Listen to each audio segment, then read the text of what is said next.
Muy buen día, mucho gusto. Mi nombre es Alba Janet Prieto y junto con mis compañeras Sandra Patricia Largo, Fabiola Bueno León y Karen Juliet Vargas León, perteneciente al PSBA 6, vamos a realizar el estudio de dos casos donde vamos a encontrar unos trastornos de la personalidad.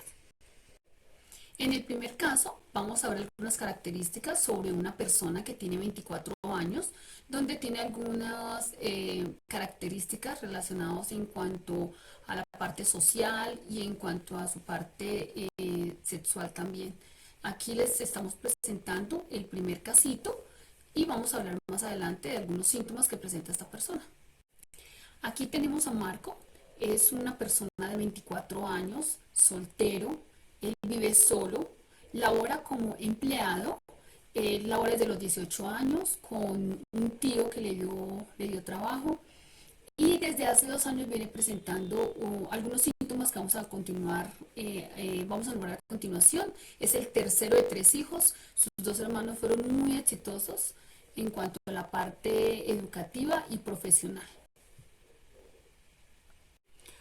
Aquí tenemos algunos de los síntomas que presentó Marco, por lo cual él tuvo que estar constantemente en una clínica de psiquiatría.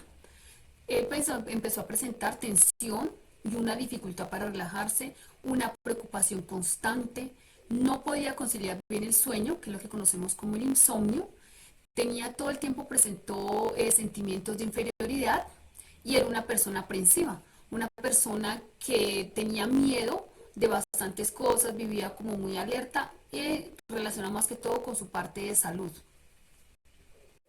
Continuando con la exposición de mi compañera Alba, Marco también presentaba una dificultad para la concentración, irritabilidad, preocupaciones o actitud sexual y palpitaciones y temblor. Según las características del caso de Marcos, basándonos en el DSM-5, hemos podido evidenciar que el trastorno de la personalidad esquizoide es el que él presenta, que es el desapego en las relaciones sociales y poca variedad de expresión de las emociones en contextos interpersonales, que comienza en las primeras etapas de la edad adulta y está presente en diversos contextos. Basándonos en los criterios del DSM-5, nos dice que cuando una persona cumple 4 mínimo de estos criterios, ya se debe diagnosticar con esta patología. Entonces encontramos que no desea ni disfruta de las relaciones íntimas, incluyendo la forma de formar parte de una familia. Casi siempre elige actividades solitarias. Muestra poco o ningún interés en tener experiencias sexuales con otra persona. No tiene amigos íntimos ni confidentes, aparte de sus familiares de primer grado. Por eso hemos tomado la decisión de que Marco tiene esta patología. Vamos a hacer la presentación del caso número 2. Inicialmente, la explicación del caso.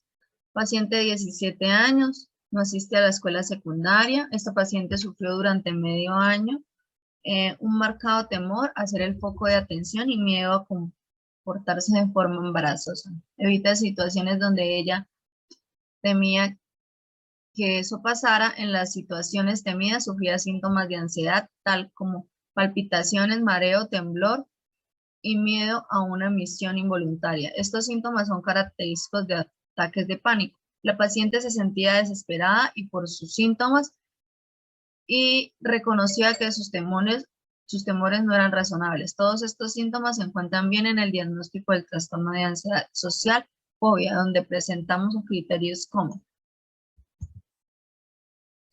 miedo o ansiedad intensa a una o más situaciones sociales en las que el individuo está expuesto al posible examen por parte de otras personas. Esto se presentaba cuando tenía que relacionarse con los demás. También se sentía observada como el foco de atención y en muchas ocasiones le generaba mucho miedo a actuar frente a sus compañeros. El individuo tiene miedo a actuar de cierta manera o demostrar síntomas de ansiedad que se valoren negativamente. La paciente siempre tuvo miedo de que la humillaran o se burlaran, generando así un rechazo por la forma en la que reacciona cuando se encontraba en un entorno social. La situación social siempre provocaba miedo o ansiedad. El miedo, la ansiedad o la evitación es persistente y dura típicamente 6 o más meses. Sus síntomas o signos se han presentado por 6 meses aproximadamente, generando preocupación de sus padres. El trastorno que presenta la paciente del caso 2 es un trastorno de la personalidad evasiva según el DSM-5. Es un patrón dominante de inhibición social, sentimientos de incompetencia y perceptibilidad a la evaluación negativa que comienza en las primeras etapas de la edad adulta. Estas personas generalmente no son nada sociables, tienen miedo de que los demás los ridiculicen, siempre les gusta más que todo estar solas. Criterios diagnósticos. Según el DSM-5, están las características. La persona no se relaciona con nadie, tiene miedo a la crítica, le cuesta hacer amigos, tiene falta de adaptación a la escuela o trabajo, o en el lugar en el que se encuentre. Según el CIE-10, esta persona también presenta trastornos ansiosos con conducta de evitación, sentimientos constantes y profundos de tensión emocional y temor. Esos mismos sentimientos le producen a ella también lo que es malestares físicos como mareos, vómitos, preocupación por ser un fracasado, siempre piensa que es una fracasada, miedo a la crítica, es una persona que vive del qué dirán, evita estar donde tenga que relacionarse con demasiadas personas. Gracias.